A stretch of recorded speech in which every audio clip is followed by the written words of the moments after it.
Hello friends, welcome to our channel ATA news Bangla. বন্ধুরা, 21শে জুলাই 2025 এই দিনটি কিন্তু বর্তমান পশ্চিমবঙ্গের তৃণমূল সরকারের কাছে বেশ সুখপ্রদ কেটেছে। কারণ সুপ্রিম কোর্টের দুটি মামলার রায় কিন্তু তৃণমূল সরকারের পক্ষে গেছে।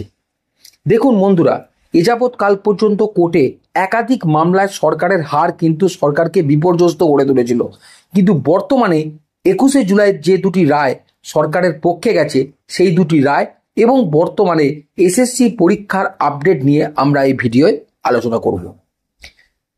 23 এপ্রিল সুপ্রিম কোর্ট যখন 26,000 চাকরি বাতিল মামলার রায় দিল, তখন কিন্তু সেই রায়কে খুব ভালোভাবে মেনে নিতে পারেননি মাননীয় মুখ্যমন্ত্রী মমতা বন্দ্যোপাধ্যায়। তিনি সেই রায়ের পরিপ্রেক্ষিতে বেশ কিছু কথা বলেছিলেন, যে কথাগুলিকে আদালত অবমাননা বলে মনে করা হয়েছিল। আত্মদ্বীপ নামক একটি সংগঠন এই বিষয়ে মামলা করেছিল, কিন্তু সেই মামলাটি সুপ্রিম কোর্টে আজকে শুনানি থাকলেও সেই মামলার শুনানি কিন্তু যে রায় বা পর্যবেক্ষণ কোর্ট করেছেন সেটা কিন্তু তৃণমূল সরকারের পক্ষেই গেছে। শুনানির সময় প্রধান বিচারপতি বললেন যে রাজনীতি করা বা রাজনীতির জায়গা কিন্তু আদালত নয়, যদি রাজনীতি করতে হয় আদালতের বাইরে করুন। অর্থাৎ আদালত এই ব্যাপারটিকে আদালত অবমাননা হিসাবে না নিয়ে একটি সাধারণ ব্যাপার হিসেবে দেখেছেন। এক্ষেত্রে কিন্তু কোনো রকম শাস্তিমূলক বিধান মাননীয় মুখ্যমন্ত্রীর বিরুদ্ধে নেওয়ার কথা কিন্তু আদালত বলেননি এবং মামলাটিকে খারিজ করে দিয়েছেন। এবং এ প্রসঙ্গে প্রধান বিচারপতি গাভাই বললেন যে আপনি নিশ্চিত যে অ্যাটর্নি আপনাকে অনুমতি দেবেন, আমরা এমনিতেই এই মামলা খারিজ করব। অর্থাৎ এই মামলাটা কিন্তু সুপ্রিম কোর্ট গ্রাহ্য করলো না। এটা যেমন একদিক থেকে স্বস্তি, ঠিক দ্বিতীয় যে স্বস্তির জায়গা সেটা হলো চাকরি বাতিলের পরিপ্রেক্ষিতে নিয়োগ সংক্রান্ত যে গেজেট বা অ্যাডভার্টাইজমেন্ট এসএসসি জারি করেছিল, সেই অ্যাডভার্টাইজমেন্টের এগেনস্টে কিন্তু একটি মামলা করা হয়।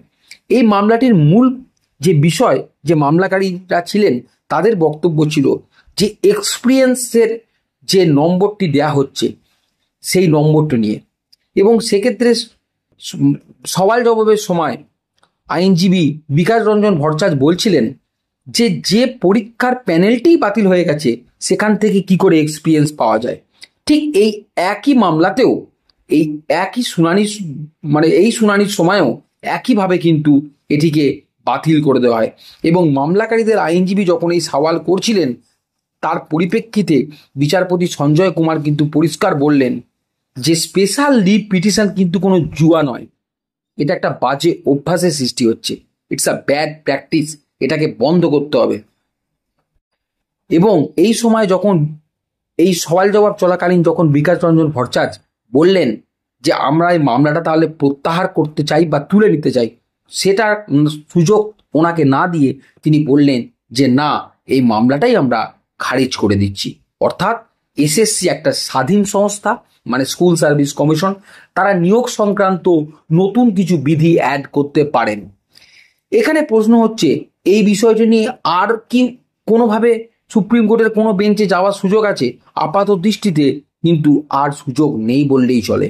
কারণ আদালত, সুপ্রিম কোর্ট হচ্ছে ভারতবর্ষের সর্বোচ্চ বিচার বিভাগীয় সংস্থা এবং তাদের বেঞ্চ যখন এটাকে বাতিল করে দিচ্ছে, এ বিষয়ে কিন্তু জেতার চান্স আর কিন্তু নেই। এ বিষয়ে কিন্তু এসএসসি এবার তার মতো করে তার যে অ্যাডভার্টাইজমেন্ট সেই অনুযায়ী নিয়োগ করার রাস্তা পরিষ্কার হয়ে গেল। এই দুটো মামলায় যে জয় সেটা কিন্তু সরকারকে আপাতত একটা স্বস্তি দিল। এখন প্রশ্ন হচ্ছে যে এসএসসি মামলার বর্তমান আপডেটটা কি? অর্থাৎ এসএসসির যে অ্যাডভার্টাইজমেন্ট, এই অ্যাডভার্টাইজমেন্টেরও আপডেট কি? এসএসসির যে অসংখ্য রিভিউ, 182টা না 190-এর কাছাকাছি যে রিভিউ, সেই রিভিউগুলো কিন্তু এখনো বাতিল হয়নি। সেই রিভিউগুলোর দিকে অনেকেই তাকিয়ে আছে। কিন্তু এক পক্ষের যারা বিশেষজ্ঞ তারা বলছেন যেহেতু সুপ্রিম কোর্ট দুবার পরীক্ষা সংক্রান্ত রায় বেরোনোর পর থেকে দুবার পরীক্ষা সংক্রান্ত ব্যাপারে ক্লিন চিট দিয়ে দিয়েছেন। একবার যখন খান্না স্যার যখন ছিলেন, সঞ্জীব খান্না, তখন তিনি বলে দিয়েছিলেন যে 31শে ডিসেম্বরের মধ্যে পরীক্ষা নিয়ে নিয়োগ করতে হবে। আবার 21শে জুলাই বিচারপতি সঞ্জয় কুমারও বলে দিলেন যে পরীক্ষার ব্যাপারটা কন্টিনিউ করতে, তাহলে ব্যাপার কিন্তু মূলত যেটা দাঁড়াচ্ছে বিষয়টা কিন্তু পরীক্ষার দিকেই যাচ্ছে। দেখুন, অ্যাডভার্টাইজমেন্টের অ্যাপ্লাই করার যে লাস্ট ডেট ছিল সেখান থেকে ডেট এক্সটেন্ড করার পরেও অ্যাপ্লিকেশন যে বিরাট কিছু বেড়েছে তা কিন্তু নয়।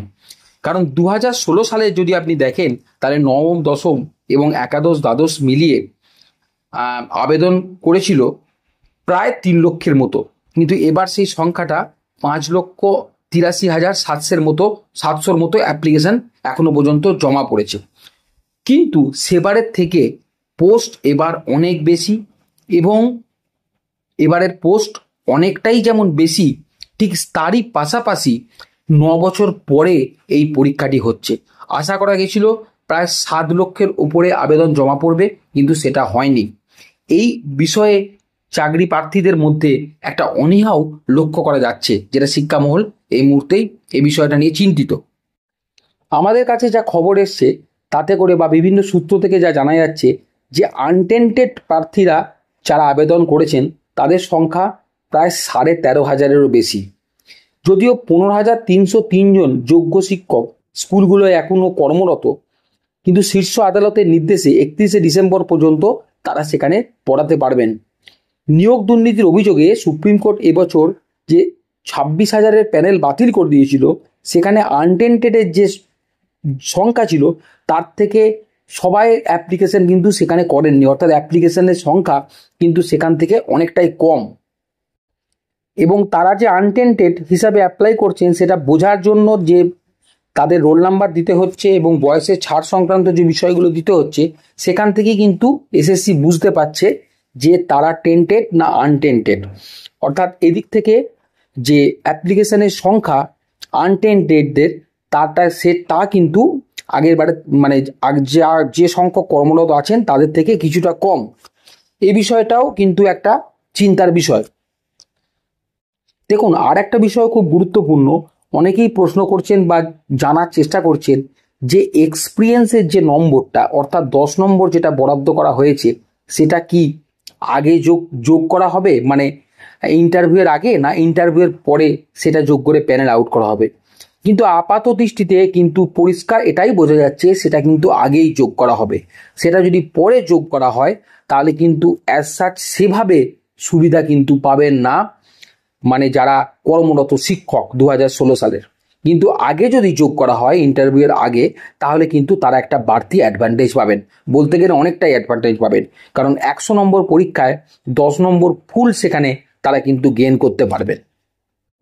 দেখুন, এ বিষয়ে কিন্তু আরেকটা বিষয় আপনাদের মাথায় রাখতে হবে, সেটা হচ্ছে নেট সেট পরীক্ষা ইউজিসির বা অন্য পরীক্ষায় যেমন একটা কাট অফ বা পাস মার্কস থাকে, যে এত % মার্কস আপনাকে পেতে হবে, সেটা 40% কোনো পরীক্ষায় থাকে, কোনো পরীক্ষায় থাকে 50%। কিন্তু এক্ষেত্রে কিন্তু স্কুল সার্ভিসের পরীক্ষায় কোনো কাট অফ মার্কস থাকে না। এক্ষেত্রে যতগুলো পোস্ট ভ্যাকেন্ট থাকে সেই অনুপাতে 1 পোস্ট ইজ ইকুয়াল টু 1.6, অর্থাৎ 10টি যদি পোস্ট থাকে তাহলে ইন্টারভিউয়ের জন্য কিন্তু 16 জনকে ডাকা হয়। তাতে এমনও দেখা গেছে কোনো প্রার্থী যদি 30%-এর নিচেও নাম্বার পেয়েছে, পূর্বে দেখা গেছে 40%-এর নিচেও নাম্বার পেয়েছে, তাকেও কিন্তু ডাকা হয়েছে। অর্থাৎ এখানকার মূল উদ্দেশ্য হচ্ছে অ্যাডভার্টাইজমেন্টে নির্ধারিত যে পোস্ট, সেই পোস্টটাকে ফিল আপ করা। 1:1.6 এই রেশিওতে কিন্তু নিয়োগ এখানে করা হবে, এটা কিন্তু অলরেডি গেজেট নোটিফিকেশনে বলে দেওয়া হয়েছে। আর সর্বশেষ যে বিষয়টা নিয়ে আলোচনা করতে চাই আজকের এই ভিডিওয়, সেটা হলো পরীক্ষার ডেট। দেখুন, আপাত দৃষ্টিতে যেটা সব বিভিন্ন সোশ্যাল মিডিয়ায় ঘোরাফেরা করছে তা হলো 7 এবং 14ই সেপ্টেম্বর। আশা করি এই দুটি ডেটেই পরীক্ষা হতে চলেছে, কারণ দুটি পর্যায়ে পরীক্ষা হবে 9, 10 এবং 11, 12-এ। 9, 10-এর 7 তারিখ এবং 11, 12-এর জন্য 14ই সেপ্টেম্বর। কারণ এর পরে আর ডেটটা পেছানো সম্ভব নয়, কারণ 21শে সেপ্টেম্বর হচ্ছে মহালয়, সেই দিনকে পরীক্ষা স্বভাবতই করা যায় না বা করা হয়তো সম্ভব হবে না। তাই 7 এবং 14 এই দুটি ডেটেই পরীক্ষা হওয়ার সম্ভাবনা বেশি। এবং বিভিন্ন ভেন্যু ইনচার্জদের কাছে কিন্তু ভেন্যু রিকুইজিশনের জন্য অলরেডি কিন্তু চিঠি বিভিন্ন ডিআই এর কাছ থেকে অলরেডি যেতে শুরু করে দিয়েছে। অর্থাৎ রাজ্য সরকার এবং এসএসসি পুরোদস্তুর পরীক্ষার দিকে হাঁটছে। খুব অনিবার্য কারণে বা খুব যদি সেটা রিভিউয়ের ক্ষেত্রে চেঞ্জ না হয় তাহলে কিন্তু এরা এইভাবেই পরীক্ষা হতে চলেছে। আর এরই পাশাপাশি আরেকটা বিষয় গুরুত্বপূর্ণ, আমাদের কাছ থেকে যেটা খবর আসছে বা বিভিন্ন জায়গা থেকে, হয়তো কিছুদিনের মধ্যেই শর্টলিস্ট করে বা একটু চেক করে নেওয়ার পর থেকে হয়তো আগস্টের মিডিল থেকে 8 বা 10-এর পর থেকে অ্যাডমিট কার্ড ইস্যু হতে শুরু করবে এবং তারপরে কিন্তু সরকার এবং এসএসসি পুরোপুরি পরীক্ষার ব্যাপারের জন্য যেতে চাইছে এবং সেই অনুযায়ী সমস্ত পরিকল্পনা কিন্তু তাদের প্রস্তুত। যাই হোক, আজকের ভিডিওয় এটুকু আপডেট আপনাদেরকে দিলাম। এরপরে যা যা আপডেট পাবো সেই আপডেটগুলি কিন্তু আমরা আপনাদেরকে এই চ্যানেলের মাধ্যমে শেয়ার করব। আমাদের এই ভিডিও যদি আপনাদের ভালো লাগে তাহলে আপনারা এই চ্যানেলটি সাবস্ক্রাইব করুন এবং নতুন নতুন ইনফরমেশন পাওয়ার জন্য